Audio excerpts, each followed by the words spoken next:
Vamos falar da reforma na Escócia e de John Knox. Tem uma história interessante que o professor Calhoun conta, uma história de um turista americano. Sabe como é que é turista americano, né? Ele não sabe nada. Então ele vai lá no outro país, ele não conhece, não sabe nada sobre aquele país. Então ele foi lá para a Escócia, conhecer a Escócia, e aí um motorista de táxi estava levando ele, um motorista de táxi escocês, levando ele de um lugar para o outro, e aí passaram em frente da casa do John Knox, onde tinha sido a casa do John Knox. E aí o motorista escocês, cheio de orgulho, chegou e disse, e aqui era a casa de John Knox. O americano ficou assim um pouco confuso e tal, e aí resolveu perguntar, não, mas quem foi John Knox? Quem é John Knox? Aí o motorista escocês, já franzindo a testa, né, meio contrariado, não gostando daquela pergunta, pegou e virou para ele assim, olha aqui, meu senhor, vai para sua casa e vai ler a sua Bíblia. É claro que John Knox não está na Bíblia, mas na Escócia ele é exaltado de uma maneira que, para aquele motorista, é quase como se estivesse, né? O Knox é o grande reformador da Escócia, é um reformador diferente. Algumas pessoas não veem ele com tão bons olhos assim, porque ele é um reformador que fez reforma pegando em armas, né? Coisa que um Calvino, por exemplo, nunca aprovou, certo? Fazer revolução. O Knox fez revolução para tomar o poder, para que os protestantes prevalecessem na Escócia. Ele foi padre, ele era um padre católico, depois foi professor, chegou a ser guarda-costas, né? Pregador e escravo, né? Que coisa mais esquisita. É que na verdade é assim, ó, eu não posso entrar em detalhes, né? Mas no meio das guerras de protestantes com católicos, eles acabaram tomando um castelo, o castelo de St. Andrew. E lá em St. Andrews os protestantes então ficaram encastelados. O John Knox era o pregador deles, fazia parte da pregação, e os franceses acabaram tomando o castelo. Os franceses sempre foram aliados dos escoceses e acabaram atacando por mar e acabaram tomando o castelo de volta. E aí ele foi aprisionado, John Knox foi aprisionado pelos franceses e foi colocado em galés, remando como escravo, remando em galés francesas, certo? Num determinado momento lá ele acabou sendo solto e aí ele foi para a Inglaterra. Na Inglaterra ele começou um bom trabalho de pregação, era o reino do Eduardo VI, aquele menino que era protestante, certo?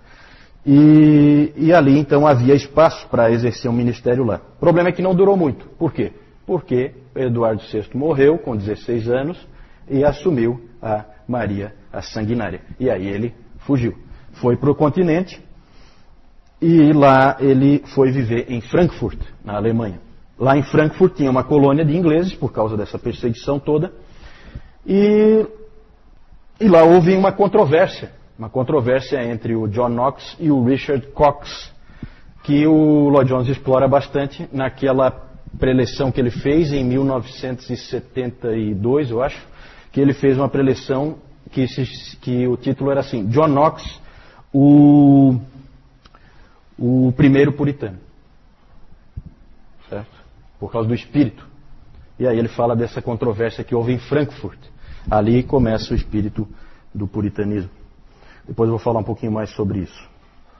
Nessa controvérsia ele acabou saindo então de lá de Frankfurt e foi para Genebra. Em Genebra acabou ficando muito próximo do Calvino. Os dois passaram a ser bons amigos e a trocar muitas ideias.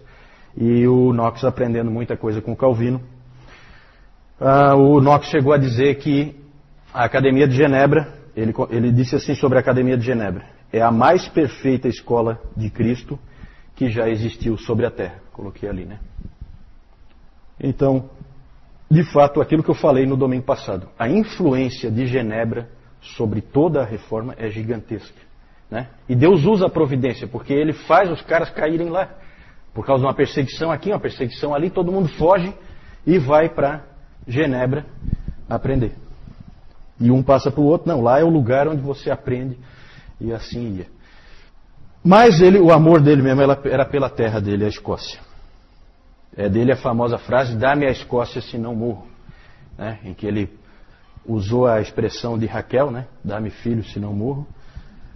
E ele falou, ele colocava isso para Deus, dá-me a Escócia, se não morro. Para o Evangelho.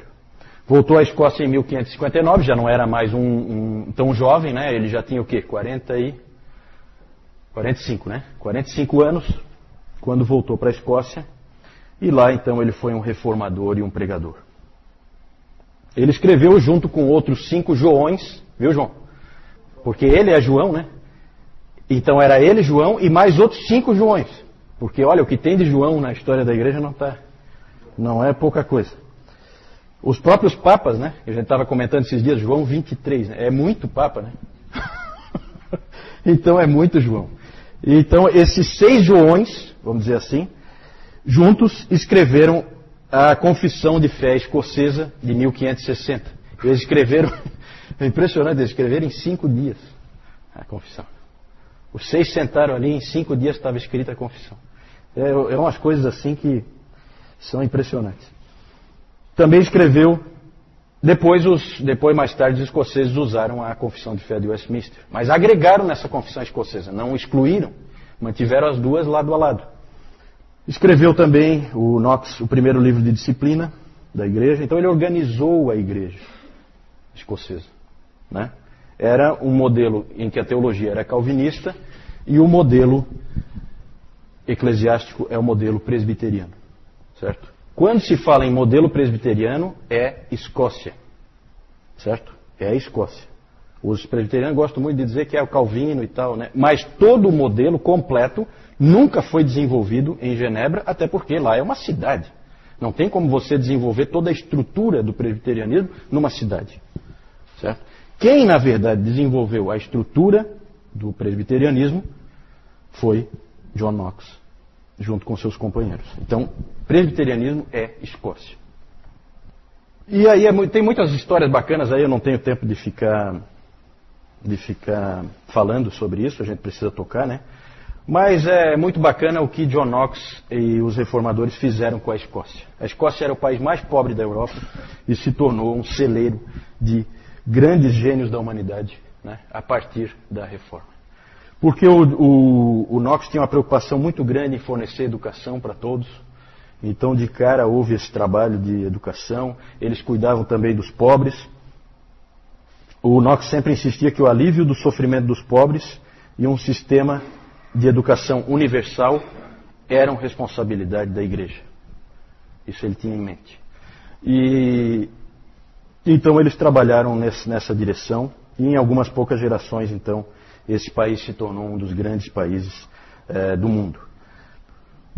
O Knox, ele foi um pregador, ele não escreveu muitos livros, escreveu alguns, mas não era um teólogo, certo? Também não é um indivíduo assim com muitas ideias originais. Ele trazia muita coisa que ele tinha aprendido em Genebra e aplicava, mas era um homem muito forte, muito dinâmico e que fazia as coisas acontecerem, certo?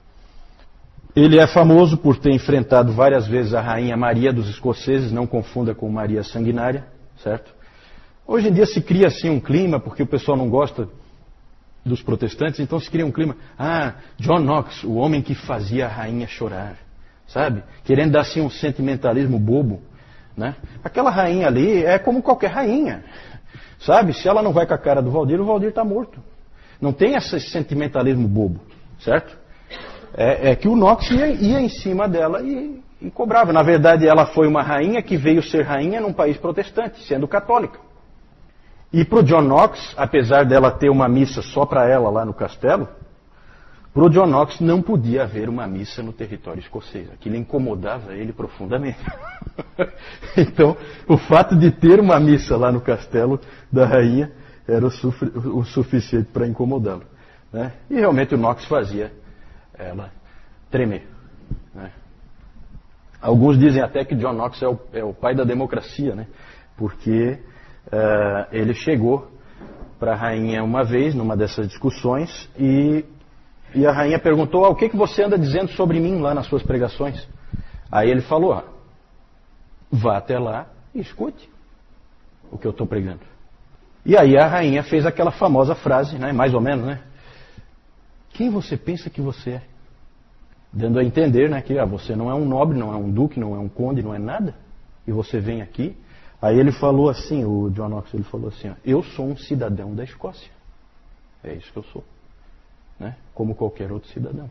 Então essa resposta dele é muitas vezes vista como uma atitude democrática, né? Uma coisa de um outro pensamento, né? Que não, nessa época ainda não existia. Oi? Sim, ele tinha sido um padre católico, né? Mas ele foi convertido ao protestantismo, né? É típico da época da Reforma, né? Ó, dona Carlota. Essa é a Maria Stuart, exatamente. Depois vai unificar, né? Já está perto aí de unificar, certo? As duas dinastias e os Stuart vão dominar Escócia e Inglaterra, Reino Unido, certo? Reino Unido. Por isso que chama Reino Unido, chama até hoje, certo? Reino Unido.